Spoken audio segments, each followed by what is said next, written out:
Boa noite, gente. Vou puxar um pouquinho aqui, pode? Pode, tudo pode. Senão minha coluna vai... É um prazer estar aqui. Obrigado, Léo, pelo convite. A gente trabalha pra caramba e poucas vezes a gente tem a possibilidade de estar num espaço com pessoas que não são da saúde e que toparam vir ouvir um pouco o que é o nosso trabalho, e a gente sempre espera que as pessoas comecem a compreender esse tema de um outro jeito, como nós começamos a compreender lá de um outro jeito. Que até então a gente não sabia nada de travestis e trans, e hoje a gente também não sabe, mas um pouquinho mais do que a gente sabia antes. E assim, é um tema super envolvente, super trabalhoso, porque não existem serviços que atendem essa população.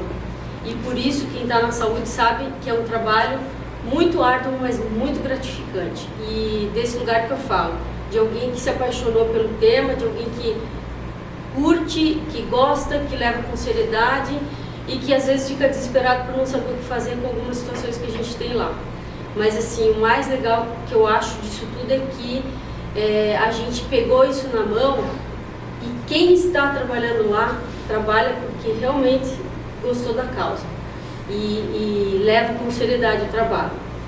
Então assim, a Rosa já falou um pouco, eu sou diretora do ambulatório, tenho uma outra diretora à tarde, a Rosa é a minha chefe, então assim, não posso falar besteira aqui, né? Mas a gente faz um trabalho a 1000 mãos, né? Tanto diretoria, quando a gente tem um problema, a gente sobe na sala da Rosa, tenta pedir socorro e a gente sempre recebe. E a parceria de vários outros serviços, que eu vou falar um pouquinho. Então foi inaugurado no dia 9/6/2009. A gente inaugurou dia 9, a gente não tinha muita experiência, não tinha material ainda produzido, mas foi inaugurado com a nossa vontade de acolher. A única coisa que a gente sabia era acolher. E a gente abriu e falou, vamos ver o que vai chegar e vamos ver quais são as demandas. A gente precisava conhecer essa população, porque até então a gente só entendia de HIV e de AIDS. Então a gente abriu com a cara e a coragem e a vontade de ajudar. Então hoje a nossa equipe conta com um clínico geral, a gente tem 3 médicos, são 2 infectos e um ginecologista, mas em princípio todos eles fazem o papel de clínico geral.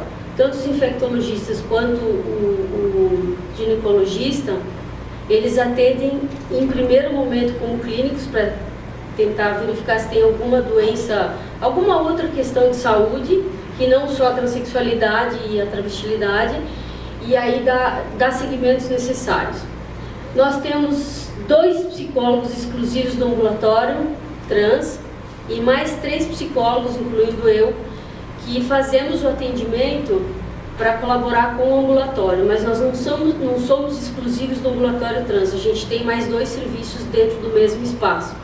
Isso foi um pouco difícil no começo, porque a gente tem pessoas héteros, bi, tri, tudo que for possível, todas as pessoas que entram, e isso no começo foi um embate, assim, a sociedade civil que não estava acostumada com as travestis e as trans, nos questionavam, nos colocavam na parede, o que é esse? Eu não sou isso, por que eu estou aqui, por que essa população está aqui? E a gente sempre firme, levando porrada, mas sempre firmando que todos somos cidadãos do SUS e todos temos direito ao serviço do SUS.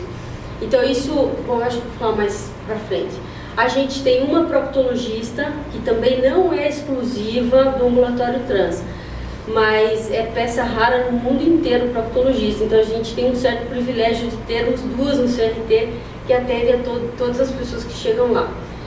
Nós temos uma endocrinologista que é a especialidade que cuida de hormônios, então ela é exclusivamente do ambulatório trans. Então é pouco, a gente já sabe, a gente já está tentando ampliar. Nós já fizemos até uns ensaios de fazer alguns concursos para ter endocrinologista, mas por incrível que pareça, no estado não tem endócrino, quase não tem endócrino. Então isso foi um problema sério para a gente no começo, mas hoje a nossa endócrino que está lá, ela está legal, assim, a maioria das pessoas gostam dela e ela tem feito um trabalho bacana. Nós temos uma fono, que é a Denise, ela faz modulação de voz, é uma pessoa super bacana, tem feito um trabalho legal, mais de 70 pessoas já passaram por ela, já estão trabalhando com ela, e algumas pessoas já estiveram alta. Ela faz um trabalho bem interessante de modulação de voz. Ela não é favorável à mudança, a ações cirúrgicas.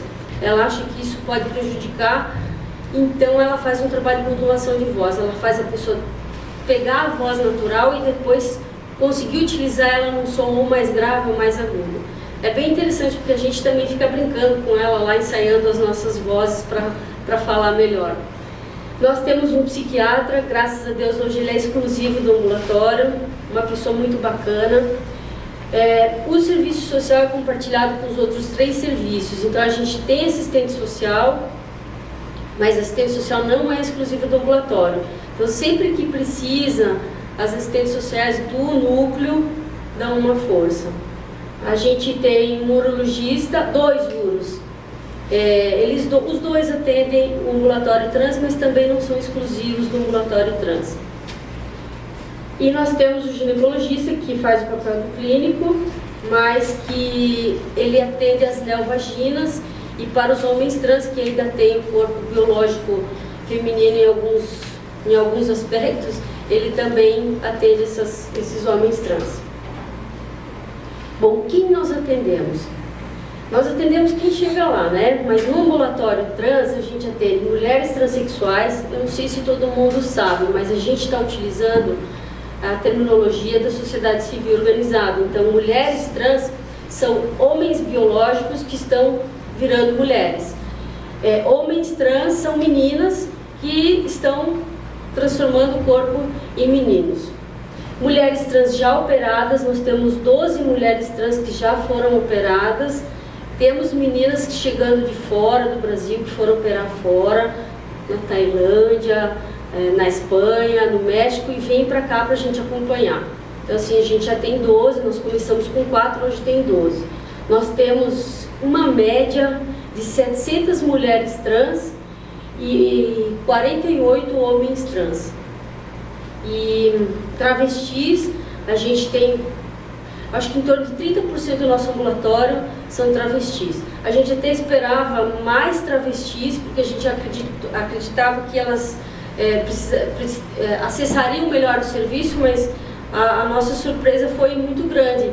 A população maior é de transexual que deseja cirurgia. De 100% das pessoas que vão, 90% querem cirurgia, as pessoas trans, tanto homens trans quanto as mulheres trans. O que foi uma surpresa pra gente, até algumas pessoas ficaram brincando que a gente transformava as travestis em transexuais, mas na verdade talvez o espaço proporcionado fez com que as pessoas pudessem assumir o seu desejo da transformação corporal. Eu não posso garantir isso mereceria uma pesquisa. Se tem alguma aí, Mariana, estou passando a bola para você. Mas hoje a gente também tem muitas transexuais que já não querem mais a cirurgia, compreendem que conseguem se adaptar adequadamente ao corpo, ao social, então já estão elaborando o próprio corpo e a própria sexualidade de um outro jeito e não desejam mais a cirurgia, mas continuam sendo mulheres trans. O que às vezes, né, por alguns profissionais parece estranho, mas como? É mulher e não quer tirar o pinto? É homem e não quer fechar a vagina? Como assim? E hoje a gente tem visto que nós somos diversos, o ser humano é muito, muito diverso, muito amplo. E acho que é importante a gente não colocar ninguém em caixinha. E isso a gente tem aprendido com a nossa abertura. O que a gente atende? O que seria ideal nós atendermos lá? Eu diria assim, hoje a gente atende de dedo unha encravada, piolho, sarna, tudo a gente atende. Porque basta chegar no serviço de saúde e falar que é travesti ou transexual, as pessoas mandam pra gente.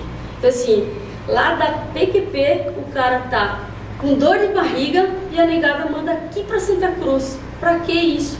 Não tem necessidade disso. Então assim, onera o nosso serviço e aí acaba acontecendo o quê? As pessoas ocupam uma vaga que poderia ser ocupada para a questão da travestilidade, da transexualidade e não precisaria estar lá, poderia estar em qualquer unidade básica de saúde.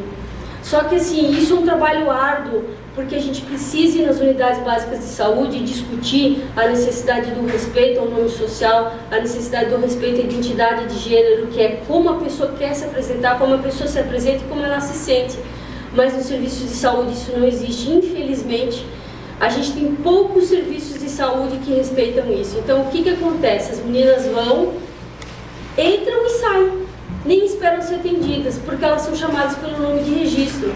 Puxa vida, é difícil chamar a pessoa pelo nome social, pelo nome que ela quer ser chamada. Então, por conta disso, o nosso serviço fez uma das primeiras providências. Ainda a gente tem erros no próprio serviço, tem pessoas novas que ainda cometem erros, mas assim, é uma questão de hábito e de costume. A gente tem trabalhado isso com frequência. Cada funcionário novo que chega, a gente discute o que é nome social, o quanto é importante isso, como a pessoa gosta de ser chamada. Então a gente criou uma ficha, e a primeira pergunta dessa ficha de cadastro é: como você gostaria de ser chamado ou chamada?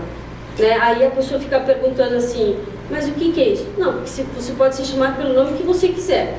E claro que a gente precisa ter um nome de registro para a gente não ter muita Bianca, muita Maria, muito Antônio. Então a gente precisa ter um nome de registro até a pessoa trocar o nome, adequar o nome civil.